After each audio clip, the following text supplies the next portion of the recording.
মাদ্রাসায় আসহাবুস সুফাতে পুরস্কার বিতরণ ও হিফজ সবক প্রদান অনুষ্ঠান অনুষ্ঠিত হয়েছে। ময়মনসিংহ থেকে মোহাম্মদ আসাদুজ্জামান আসাদের পাঠানো তথ্য ভিডিওচিত্রে থাকছে ডেস্ক রিপোর্ট।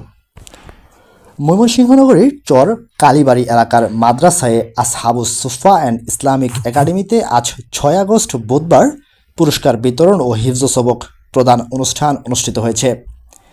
অনুষ্ঠানে প্রধান অতিথি হিসেবে উপস্থিত ছিলেন বাংলাদেশ খেলাফত মজলিস মনোনীত ময়মনসিংহ সদর 4 আসনের সংসদ সদস্য পদপ্রার্থী মুফতি কাজী মুস্তাক আহমেদ।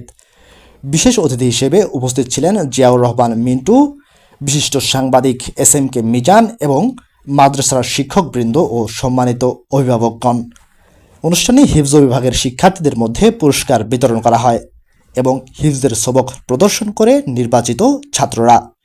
এতে উপস্থিত সকলে মুগ্ধ হন এবং শিক্ষার্থীদের উৎসাহ দেন। বর্ণাঢ্য এই অনুষ্ঠানে মনোজ্ঞ গজল পরিবেশন করেন নবতরী শিল্পী গোষ্ঠীর শিল্পীবৃন্দ। তাদের কণ্ঠে ইসলামী সঙ্গীত উপস্থিত অতিথি এবং শ্রোতাদের মন কাড়ে। অনুষ্ঠানের শেষাংশে মাদ্রাসার সম্মানিত পরিচালক মাওলানা ইয়াসিন আরাফাত আনন্দপুরী দোয়া ও মোনাজাতের মাধ্যমে অনুষ্ঠানের সমাপ্ত ঘোষণা করেন।